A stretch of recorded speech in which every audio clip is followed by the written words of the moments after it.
Di tengah kemajuan zaman yang kita rasakan ini, kita mengalami perubahan yang sangat cepat. Informasi mengalir tanpa batas, dan dunia digital menjadi bagian yang tak terpisahkan dari kehidupan manusia. Namun, di balik pesatnya perkembangan teknologi yang kita rasakan ini, tersimpan ancaman yang justru menurunkan kualitas manusia, tak terkecuali bagi generasi muda. Banyak di antara kita mengalami fenomena ketika seseorang larut dalam suatu hal. Misalnya, menggunakan media sosial secara berlebihan, main game, atau menonton film. Akibatnya, pikirannya terasa terkunci dan sulit melepaskan diri. Fenomena ini bukan sekedar tren sesaat, melainkan cerminan bagaimana kemajuan teknologi mempengaruhi cara kita berpikir, berinteraksi, dan menghabiskan waktu. Meskipun di era modern ini memberikan begitu banyak manfaat, tapi kebiasaan menggunakan media sosial secara berlebihan dapat menyebabkan efek negatif pada perkembangan otak manusia, terutama gangguan otak berupa penurunan kecerdasan yang disebut brain rot.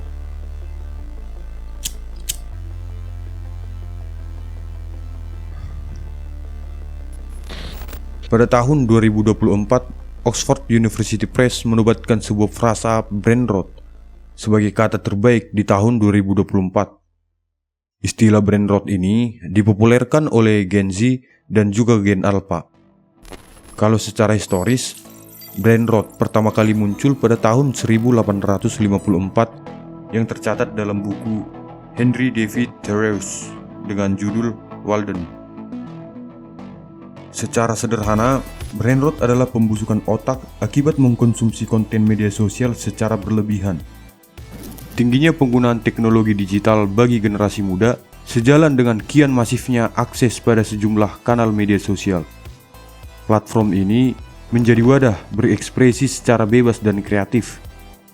Dalam hal ini, generasi muda sebagai pengguna media sosial dapat mengekspresikan ide, pikiran, perasaan, dan pendapat mereka di ruang digital dalam bentuk foto atau video. Di era modern ini, kita nggak bisa lepas dari smartphone.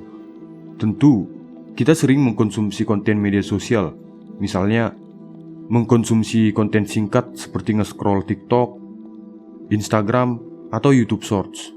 Dan semua ini menawarkan kepuasan secara instan. Dan tidak kita sadari, kebiasaan ini menyebabkan kemunduran bagi masyarakat untuk berpikir secara mendalam dan mengembangkan kapasitas intelektual mereka. Akibat terlalu sering mengkonsumsi konten singkat dan kurang bermakna, menyebabkan kesulitan dalam berpikir kritis dan sulit berkonsentrasi, bahkan kurangnya kemampuan berpikir untuk memecahkan masalah. Nah, hal ini tentu sangat mengkhawatirkan, apalagi rata-rata yang terkena brain rot berasal dari kalangan anak muda di usia produktif. Jadi, bagaimana cara kita untuk menyikapi dan mengatasinya? Mari kita bahas bersama-sama. Selamat datang di Middle UY. Simak video ini sampai selesai dan selamat menyaksikan.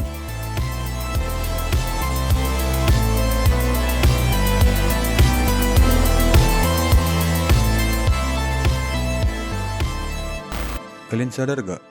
Kalau nge-scroll TikTok, Instagram, atau ngelihat story itu nggak ada ujungnya, ngabisin waktu doang. Dan selama kalian nge-scroll dan isi kontennya kurang berkualitas, maka yang dicerna otak secara otomatis adalah hal yang kurang bermakna. Apalagi kebiasaan seperti ini dilakukan hampir setiap hari. Nah, hal inilah yang menyebabkan otak jadi malas berpikir dan fokus gampang buyar. Simpelnya gini, kalau terlalu sering mengkonsumsi sampah digital tanpa diisi dengan konten berkualitas seperti nonton video edukasi atau konten-konten positif, maka otak secara nggak langsung malas untuk berpikir kritis. Kita buat perbandingan. 10 konten singkat yang ditonton seseorang dalam satu hari dibandingkan dengan menonton satu video berkualitas, pasti yang lebih diingat adalah konten berkualitas. Mengapa demikian? Karena saat menonton konten singkat memberikan dopamin atau kesenangan sesaat dan mengakibatkan candu. Otak secara otomatis dituntun untuk melihat video selanjutnya. Otak yang seharusnya mampu menganalisis dan berpikir kritis justru hanya bisa beradaptasi dengan hal-hal yang instan, sehingga otak jadi sulit berpikir secara mendalam. Brain rot bikin kita desensitif, gampang lelah secara mental, bahkan kemampuan menganalisis dan mengingat informasi jadi menurun. Bukan hanya itu, brain rot bisa mengganggu emosi dan kerja otak secara keseluruhan. Hal ini tentu menjadi ancaman yang serius untuk masa depan Indonesia yang sedang menuju Indonesia Emas 2045, yaitu impian jadi negara maju di usia 100 tahun kemerdekaan Indonesia. Tapi, kalau generasi muda sibuk scroll konten gak penting setiap hari, mimpi itu bisa gagal. Artinya, kalau kita gak selektif dengan apa yang dikonsumsi di dunia digital, kita bukan cuma kehilangan waktu, tapi generasi muda juga kehilangan masa depan. Data yang dirilis We Are Social menunjukkan ada 212 juta penduduk Indonesia yang menggunakan internet pada tahun 2025. Artinya, akses masyarakat Indonesia terhadap internet mencapai 74,6%. Dari angka tersebut, ada 143 juta orang atau setara 50,2% masyarakat Indonesia yang sudah terkoneksi dengan platform media sosial di Januari 2025. Secara komposisi, Asosiasi Penyelenggara Jasa Internet Indonesia tahun 2024 mengidentifikasi bahwa kontribusi internet Indonesia didominasi kalangan generasi muda di usia produktif. Rinciannya terdiri dari kelompok Gen Z yang mencapai 34,40% dan generasi milenial 30,62%. Rincian data ini menunjukkan bahwa Gen Z dan milenial memiliki tingkat produktivitas tinggi dalam penggunaan internet di Indonesia. Fenomena brain rot memang terdengar mengkhawatirkan, apalagi dampaknya bisa menurunkan kualitas generasi muda secara perlahan. Tapi tenang, ini bukan akhir dari segalanya. Ada beberapa hal yang bisa kita lakukan untuk mengatasi brain rot dan mengembalikan lagi kemampuan otak agar tetap tajam, fokus, dan kritis. Lebih tepatnya membuat otak lebih sehat lagi.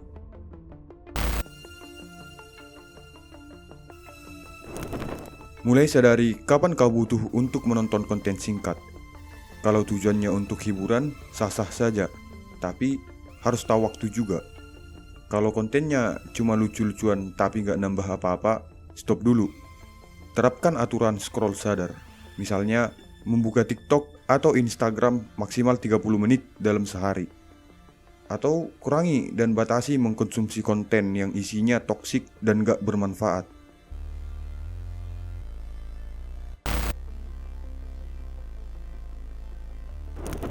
Kalau tadi mengurangi konsumsi konten singkat, sekarang ganti sebagian waktu nge-scroll dengan menonton video edukasi, dokumenter, podcast, atau membaca artikel dan buku ringan.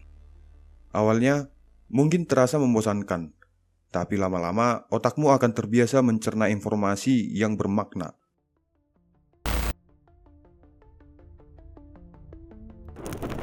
Coba lakukan aktivitas yang butuh konsentrasi lebih, seperti menulis jurnal, bermain catur, atau menjalankan hobi. Misalnya olahraga, menggambar, bermain musik, atau bernyanyi. Lakukan apa yang kalian suka. Hal ini bisa melatih kembali deep thinking yang sebelumnya tergeser oleh konten cepat dan instan.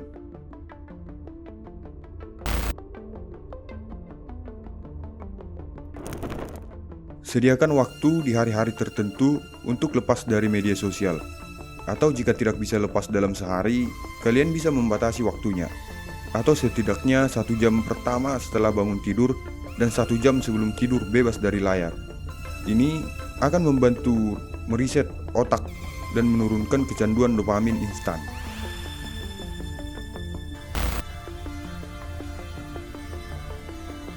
Sadari bahwa media sosial adalah alat, bukan pelarian. Gunakan teknologi sebagai jembatan untuk produktivitas dan pengembangan diri, bukan tempat untuk buang-buang waktu. Kalau perlu, pasang reminder atau gunakan aplikasi screen time tracker agar kau tahu seberapa banyak waktu yang benar-benar kau habiskan untuk hal penting.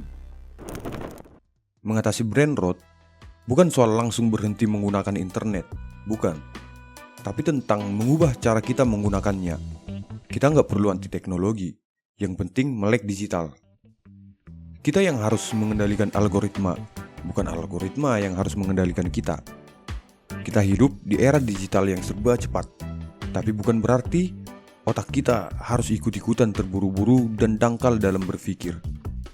Ingat, kualitas hidup kita sangat dipengaruhi oleh kualitas informasi yang kita konsumsi. Kalau setiap hari otak diisi dengan sampah digital, jangan heran kalau pikiran jadi penuh kebisingan dan sulit fokus. Sebaliknya, kalau kalian mulai memberi asupan yang lebih sehat seperti menonton konten bermakna, edukatif, dan inspiratif, maka perlahan kalian bisa mengembalikan kejernihan berpikir yang sempat tumpul. Dan yang terakhir, lakukan hal kecil dengan cinta yang besar, maka kau akan terbebas dari brain rot. Terima kasih yang sudah menonton sampai akhir. Jika kalian menyukai videoku, subscribe, karena aku akan membahas video yang lebih menarik lagi.